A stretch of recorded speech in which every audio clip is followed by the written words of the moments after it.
Welcome back to TSS Automotive, the channel where we dive deep into classic muscle cars, rare finds, and the legends that helped shape the golden era of American automotive history.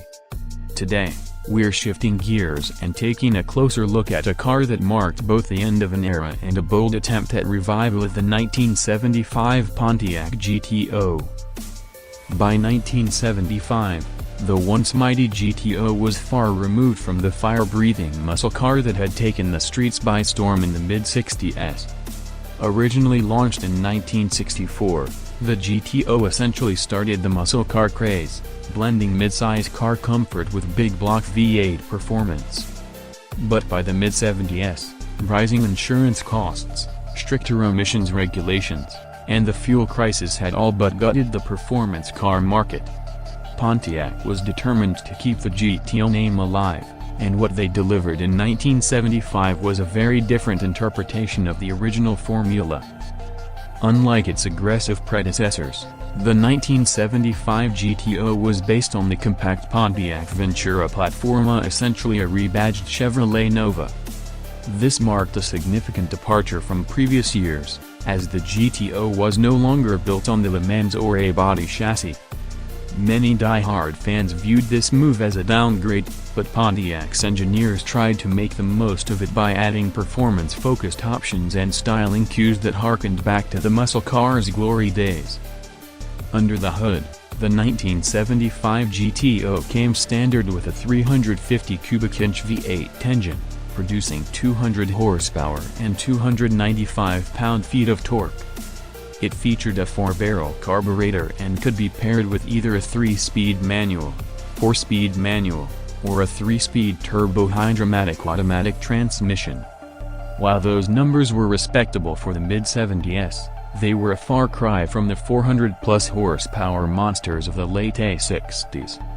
Still, Pontiac tried to emphasize driving enjoyment over raw power, and the smaller Ventura platform gave the GTO more agility than some of its heavier predecessors.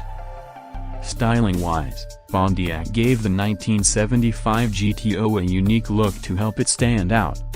It featured a bold twin-snout grille, a shaker-style hood scoop borrowed from earlier models, rally wheels, and special badging.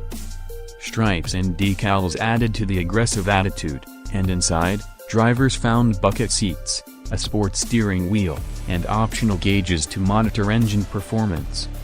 While the cabin was more restrained than earlier models, it still tried to deliver a sporty experience. One of the major selling points of the 1975 GTO was its affordability. Priced below many competitors, it targeted younger buyers who wanted muscle car style and performance without the hefty price tag. But that strategy came with trade-offs. The Ventura-based platform lacked the prestige and presence of earlier GTOs, and while the car had spirit, it didn't quite live up to the high-performance legacy that the GTO name had built over the previous decade. Production numbers tell the story. Only about 8,800 units of the 1975 GTO were made, making it the lowest production year in the model's original run. It was also the last GTO of its kind before Pontiac discontinued the badge for nearly 3 decades. The low sales reflected a changing market and a lack of enthusiasm from traditional muscle car fans.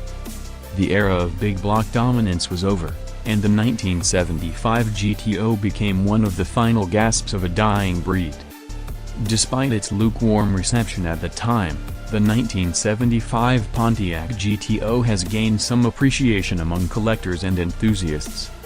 Its rarity makes it a unique piece of GTO history, and some fans admire its underdog status. It's not the most powerful, not the fastest, and certainly not the most famous car, but it tells an important story about the challenges that American car manufacturers faced in the 1970s and how they tried to adapt to a new automotive landscape. Today, surviving examples of the 1975 GTO are hard to find, especially in original condition. But those who do own one often cherish it not just as a collector's item, but as a symbol of a transitional moment in American car culture. It may not roar like its ancestors, but it still carries the spirit of the GTO, namely bold, rebellious, and unapologetically American. Thanks for joining us on this detailed look into the 1975 Pontiac GTO. If you enjoyed this deep dive, don't forget to like, subscribe, and turn on notifications so you never miss an episode. This is TSS Automotive, where classic cars live on, and their stories never die.